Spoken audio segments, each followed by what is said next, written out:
I have the pleasure to present to you Dr. Martin Luther King, Jr.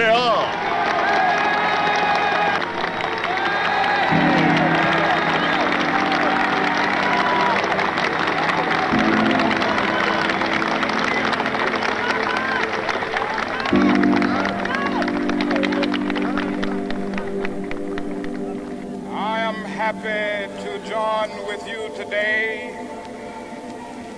in what will go down in history as the greatest demonstration for freedom in the history of our nation.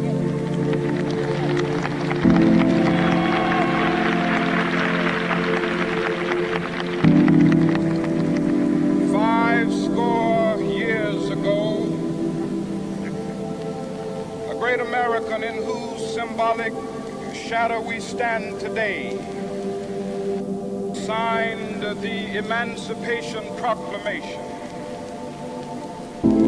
This momentous decree came as a great beacon light of hope to millions of Negro slaves who had been seared in the flames of withering injustice. Came as a joyous daybreak to end the long night of their captivity. But 100 years later, the Negro still is not free. 100 years later, the life of the Negro is still sadly crippled by the manacles of segregation and the chains of discrimination. 100 years later, the Negro lives on a lonely island of poverty in the midst of a vast ocean of material prosperity. This nation will rise up, live out the true meaning of its creed. We hold these truths to be self-evident, that all men are created equal.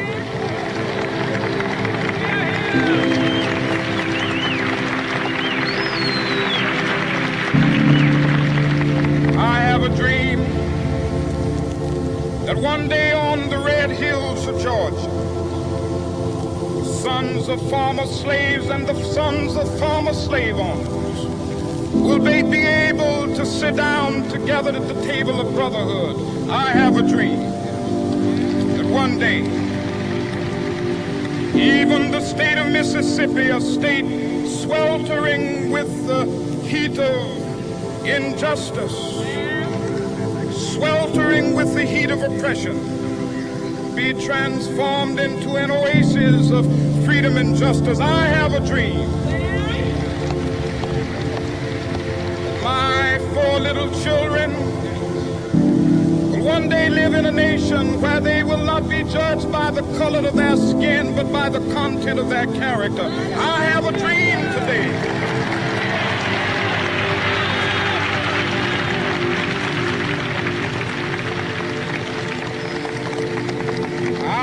A dream that one day down in Alabama, with its vicious racists, with its governor having his lips dripping with the words of interposition and nullification, one day right there in Alabama, little black boys and black girls will be able to join hands with little white boys and white girls as sisters and brothers. I have a dream today.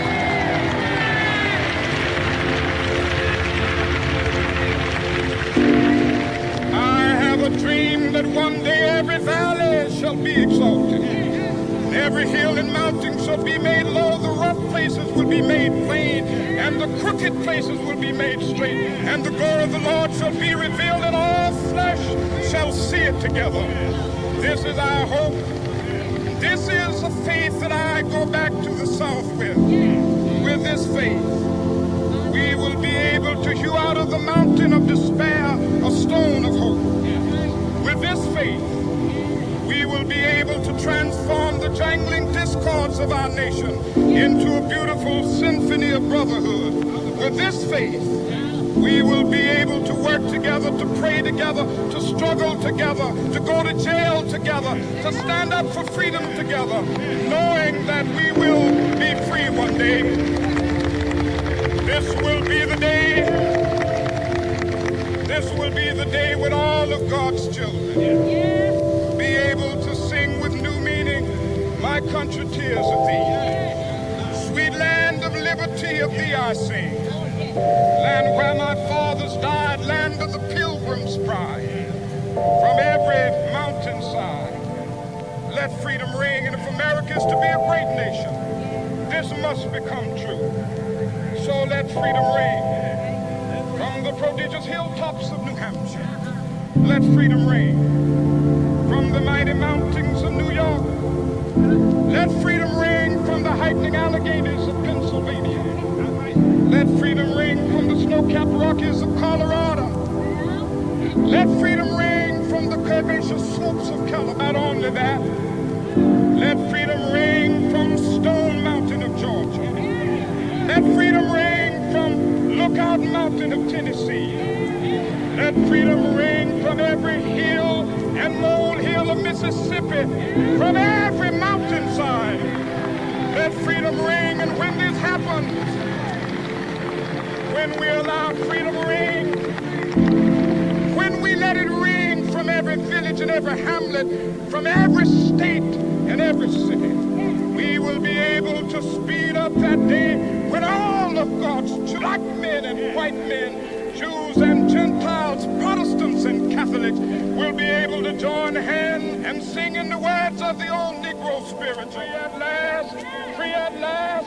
Thank God Almighty, we are